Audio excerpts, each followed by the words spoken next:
Hey, this week there's going to be a special charity segment in between number 2 and number 1. That's the part of the show where I normally hawk my merch or do the monthly book recommendation. But this week we got to do something different for something very important.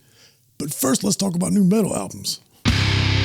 Welcome, metalheads. I'm the host of Heavy Metal Philosophy and writer for Metal Digest, JonBarbas. Make sure you stick around to the end of the episode for this week's album art of the week. It's the weekend, and that means we got new metal albums dropping on us, and I'm bringing you my 5 favorite. But as always, before we talk about my 5 favorite from the underground, we got to talk about the big bands that released albums this week. First up, there's a new record from The Devil Wears Prada called Flowers, and this year this band is 20 years old. It feels like just yesterday they were one of those new metalcore bands to me, and now I feel pretty ancient. And one more before we jump into the top 5, and speaking of 2000s era metalcore, there's a new record from Of Mice and Men called Another Miracle. Now let's do the top 5. Coming in at number 5, Lamp of Murmur, the Dreaming Prince in Ecstasy, black metal out of California. And I like this one because it's frigid without being noisy. And speaking of the production, it's got an interesting production because of the way that the treble is cranked on this one. I don't know how they did it, but it's really treble heavy, which gives it this biting, snarling tone without being abrasive and grating. I also love Lamp of Murmur because they have a singer whose voice is singular in the genre. It still sounds like black metal, but I recognize him immediately. And I also love the big builds that they do before the crescendos. Those always get me pumped up. Check it out. Coming in at number 4, Bell Witch teamed up with Aerial Ruin for Stygian Bow Volume 2. Now you take the slow, plodding pace of Funeral Doom stalwarts Bell Witch and throw in a whole bunch of folk from Aerial Ruin, and you get quite a unique sound. It has that low BPM, but without that dragging malaise of Funeral Doom. This is just steady and constant, a little bit uplifting. To me, it reminds me of a monastery in medieval times. It's got this peaceful and serene sort of nature to it with a menacing undertone, as if the monks are documenting maybe a little something they're not supposed to, but they're also excited about the achievement. A real magical one here. Make sure you check it out. Coming in at number 3, Void Ceremony with Abditum, progressive death metal out of California. A lot of musicians, they put jazz into their music so they can show off their chops and their musical pedigree.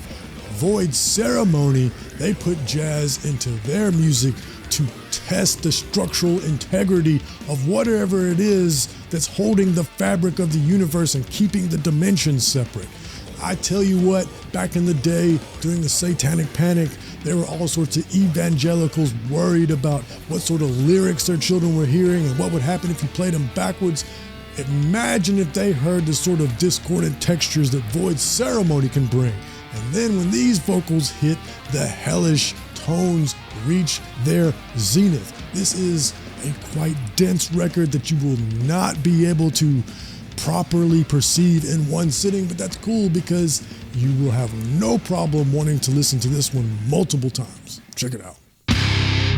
Coming in at number 2, 1914 with Verbus Unitus. Did I say that right? I'm not sure. This is blackened death doom out of Ukraine, and it's, as some of you know, a World War I themed band. Shout out to Lindsay over at the Heavy Metal Journal, one of her favorite bands because she's a history buff, and I can hear why, because outside of the content, sonically, this record rules. Each song is about a specific battle in World War I, and they range in sound from Rotting Christ-esque density and epicness to just straight up fury, as a band about war should sound like when they're telling these sort of tales. It is ferocious, it's epic, it's sad, it's got all of these old school sort of war propaganda songs as interludes in between all of them, a journey into the past with modern cutting edge. Make sure you check out 1914. And hey, before we do number one, there's a way that the heavy metal philosophy community, you and me, can really help out here and help ourselves at the same time. Let me set it up for you. Remember last year, Cannibal Corpse was on tour and Eric Rutan had to suddenly leave the tour because Hurricane Helene hit the town he lives in, St. Petersburg, Florida, really hard, and he had to leave the tour to be there for his family and help out. Well, now we can help out because unfortunately in the destruction, his recording studio, Mana Recording Studios, was destroyed and he needs help rebuilding it. This is the studio where multiple Cannibal Corpse records were recorded. Agnostic Front, Madball, Goat Whore, Rivers of Nile, and many more. All the Hate Eternal albums, they were all recorded there by one of my favorite guitar players in all of death metal, Eric Rutan. And now, Metal Blade Records is releasing a limited time merch selection with designs by Vincent Locke that you can see here on screen, and all the proceeds will go to help Eric rebuild his studio. I already bought the shirt with the zombie Eric Rutan. That one's super cool. Unfortunately, when I looked on the website, it looks like the signed prints were already out of stock. Y'all look and see if maybe they've restocked and let me know because I'll get one of those too. There's Mana Recording Studio merch. And again, every dollar goes to help Eric rebuild, which I think is awesome because he's one of the best producers as well as the best guitar players in the game. Plus, the merch looks cool. I'm going to rock the bejesus out of that shirt. I can't wait for it to get here. And I will have a link in the description so that you all can get your merch too and help the cause. Now let's do number one.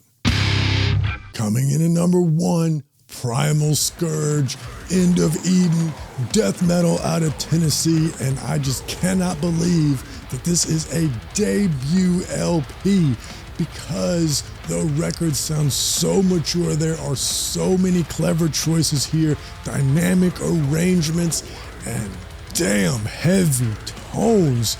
It's unbelievable that this is a debut record because of how crispy and punchy it is, from the choices of where they put drum fills to the song order. Every choice seems to be made to maximize your listening experience and keep the energy going, because they never let a groove get stale. They never let a riff overstay its welcome.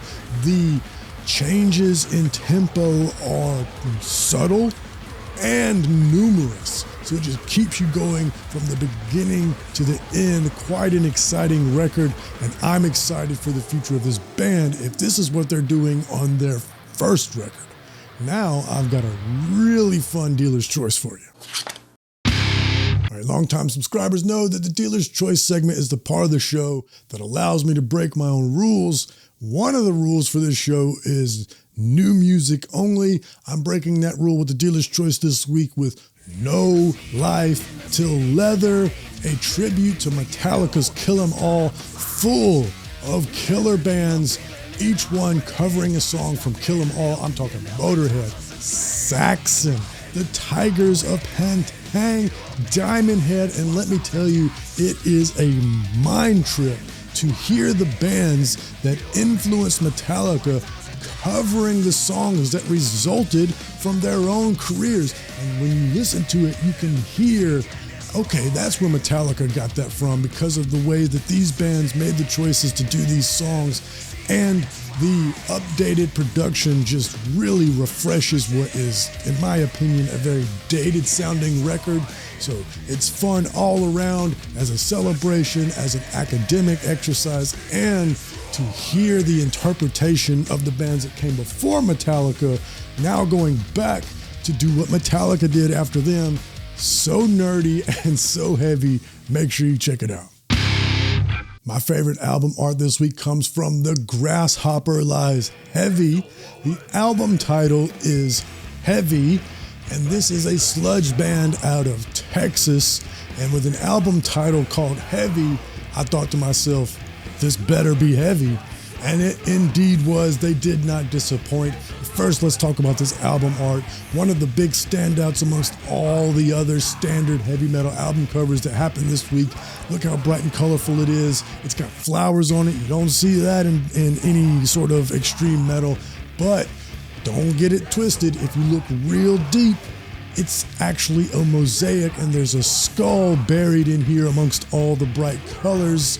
And when you listen to this album, it'll all make sense because it's sludge metal, it's nasty and gnarly and abrasive, but I like how this band utilizes the highs in their mix. It's not screechy, dissonant noise like a lot of other sludge bands use highs to make the lows punchier. They actually have highs in the riffs, like high melodies that offset the low, rumbling, crushing brutality, plus bright album art.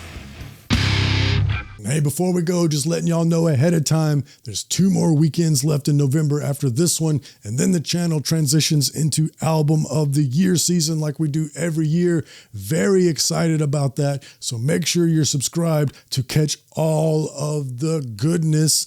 And don't forget, help out Eric Rutan. Links in the description so you can get yourself some Eric Rutan merch. But most importantly, read philosophy, listen to metal, check out this video right here on the screen. I love you.